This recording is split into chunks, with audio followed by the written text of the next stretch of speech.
जय हिंद। आज हम यूरोप में राष्ट्रवाद class 10th history first lesson objective प्रश्न को देखते हैं। इससे पहले हम एक वीडियो बना चुके हैं, वो था सब्जेक्टिव थ्योरी। आज हम ऑब्जेक्टिव देखते हैं। पहला प्रश्न है, इटली एवं जर्मनी वर्तमान में किस महादेश के अंतर्गत आते हैं? तो हम जानते हैं कि वर्तमान विश्व में 7 महादेश हैं। इन सभी महादेश के अंतर्गत 200 से प्लस देश हैं। इनमें से हमको देखना है इटली और जर्मनी वर्तमान में किस महादेश के अंतर्गत आते हैं। तो इटली और जर्मनी वर्तमान में यूरोप महादेश के अंतर्गत आते हैं। इसका सही जवाब है ऑप्शन सी। अगला प्रश्न है, फ्रांस में किस शासक वंश की पुनर्स्थापना वियना कांग्रेस के द्वारा की गई थी? तो देखिए, फ्रांस में बुर्बो वंश की स्थापना वियना कांग्रेस द्वारा की गई थी। ऑप्शन सी इसका सही जवाब है, ऑप्शन सी। जब ये वंश का शासन आया था तो इसके राजा बने थे लुई 18वां, और बुर्बो वंश के बाद आर्लिया वंश का स्थापना हुआ था। रूस के सम्राट को जार कहा जाता है, ये रूस के सम्राट को जार, और इसके बाद ये शासक आया था। चलिए, अगला प्रश्न है, मेजनी का संबंध किस संगठन से है? तो लाल सेना का गठन किया था लियोन ट्रस्ट की। तो लाल सेना का गठन किया था लियोन ट्रस्ट की। कार्बोनरी दल का संगठन था मेजनी से। कार्बोनरी जो संगठन था इससे जुड़े हुए थे मेजनी। अगला है फिलिप हेटारिया, ये एक मूवी भी है, ठीक ना।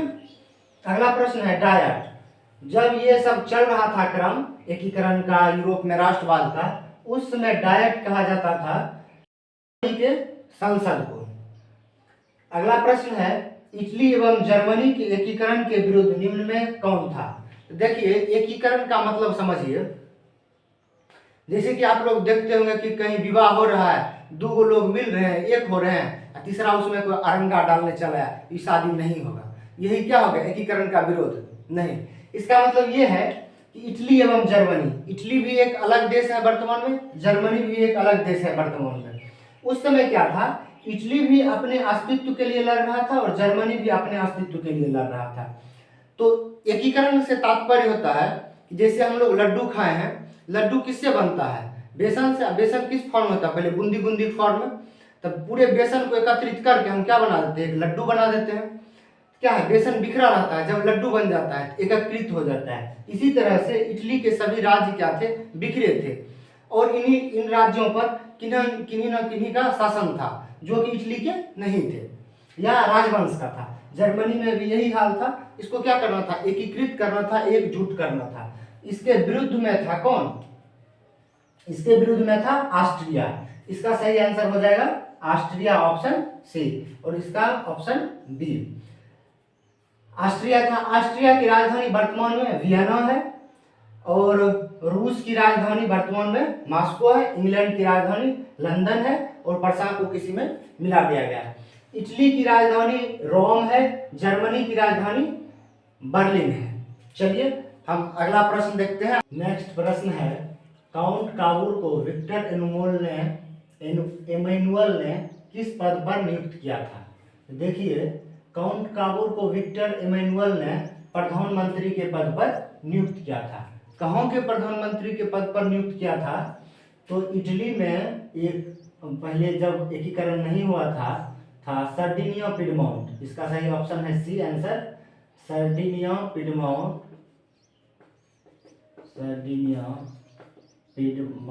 तो इटली में सर्डिनिया पिडमोंट एक जगह था जब इटली का एकीकरण नहीं हुआ था, तो काउंट काबूर को वहां का प्रधानमंत्री बनाया गया। इसका सही आंसर है ऑप्शन सी। अगला प्रश्न है, गैरीबाल्डी पेशे से क्या था? देखिए, गैरीबाल्डी एक इटली का ही सशस्त्र विद्रोह में शामिल एक क्रांतिकारी था। वो क्रांतिकारी होने के साथ साथ अपना कुछ काम करता था जीविकोपार्जन के लिए। तो वो एक नाविक था। क्या था गैरीबाल्डी पेशे से? नाविक। इसका सही आंसर हो जाएगा ऑप्शन डी। अगला प्रश्न है, जर्मन राइन राज्य का निर्माण किसने किया? तो जर्मन राइन राज्य का निर्माण किसने किया? इसका सही आंसर हो जाएगा Napoleon Bonaparte, option B. German Rhine राज्य का निर्माण किया नेपोलियन बोनापार्ट। इसके ऑप्शन का देखते हैं, सभी ऑप्शन को हम देखते हैं।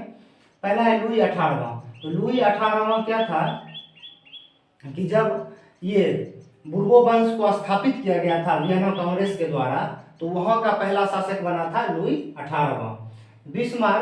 बिस्मार्क जर्मनी की एकीकरण में महत्वपूर्ण भूमिका निभाया था। कौन? बिस्मार्क, जर्मनी के एकीकरण में। हम इस तरह से चारों ऑप्शन को देखते जाते हैं। नेपोलियन थर्ड का इसमें कोई खास रोल था नहीं।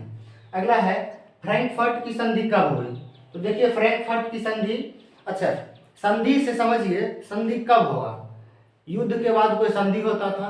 अच्छा, जब संधि होगा किन के बीच होगा? या तो दो व्यक्ति के बीच संधि होगा या दो राष्ट्रों के बीच संधि होगा। तो ये जो संधि हुआ था फ्रैंकफर्ट की संधि, ये हुआ था 1871 में। इसका सही आंसर है ऑप्शन डी। और ये संधि हुआ था फ्रांस और जर्मनी के बीच। आप इसका स्क्रीनशॉट ले सकते हैं। हम अगला सवाल देखते हैं।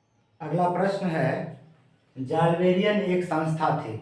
जाल्बेरियन एक संस्था थी, उस संस्था का गठन किन लोगों ने किया था? पहला है ऑप्शन क्रांतिकारियों ने, दूसरा है ऑप्शन व्यापारियों ने। इसका सही आंसर हो जाएगा व्यापारियों ने, ऑप्शन बी। अगला है विद्वानों की। विद्वान कहते हैं स्कॉलर को, उस समय दार्शनिक को भी विद्वान कहा जाता था।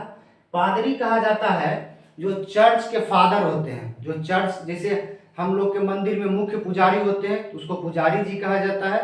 तो जो चर्च के प्रधान पुजारी या उसको फादर बोला जाता है, उसको पादरी भी कहते हैं। क्रांतिकारी समझ ही रहे हैं, क्रांतिकारी क्या होता है। जैसे हमारे यहाँ भगत सिंह, चंद्रशेखर आजाद, ये सभी क्रांतिकारी थे।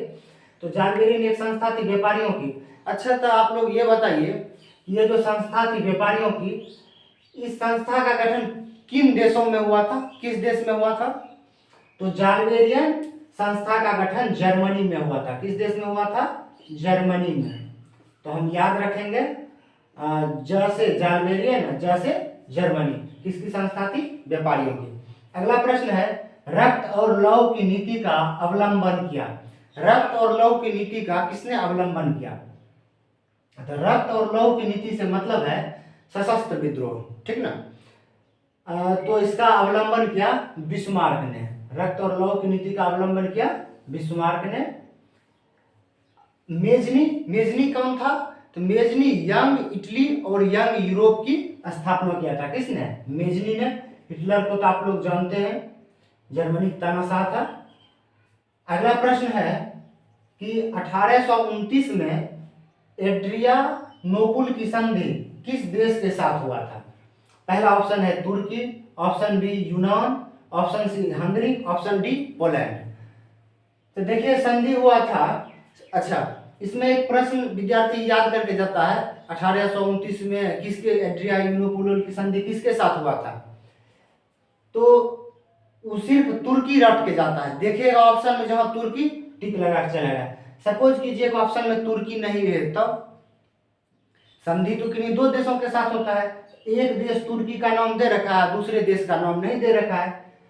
तो 1829 में एड्रियानोपुल की संधि तुर्की के साथ हुआ था। तो संधि हम बताए हैं कितने बार कि किन्हीं या दो देशों के बीच होगा या दो व्यक्ति के बीच होगा। तो तुर्की उस समय ओटोमन साम्राज्य था, और रूस। तो किसके बीच ये संधि हुआ? तुर्की और रूस के बीच। तुर्की और रूस के बीच किसकी संधि? एड्रियानोपुल की संधि। अगला प्रश्न है, यूरोप वासियों के लिए किस देश का साहित्य एवं ज्ञान विज्ञान प्रेरणा स्रोत रहा है? तो यूरोप वासियों के लिए यूनान का साहित्य एवं ज्ञान विज्ञान प्रेरणा स्रोत रहा है। इसका सही आंसर हो जाता ऑप्शन ए है। ऑप्शन ए है इसका आंसर 11 का, और 12 का ऑप्शन डी। तो एससीईआरटी में टोटल 12 ऑब्जेक्टिव थे। आज हम 12 ऑब्जेक्टिव को देख लिए हैं। इसका सब्जेक्टिव भी हमारे YouTube चैनल पे डाला हुआ है, आप लोग वहां से देख सकते हैं। देखिए, पढ़ने का बेस्ट तरीका है, आप पहले सब्जेक्टिव को कंप्लीट कीजिए, उसके बाद ऑब्जेक्टिव को। जब सब्जेक्टिव कंप्लीट करके आप ऑब्जेक्टिव पे आते हैं, वो चीज़ें बेहतर होती है और वो चीज़ें कुछ ज़्यादा दिन तक याद रहती है।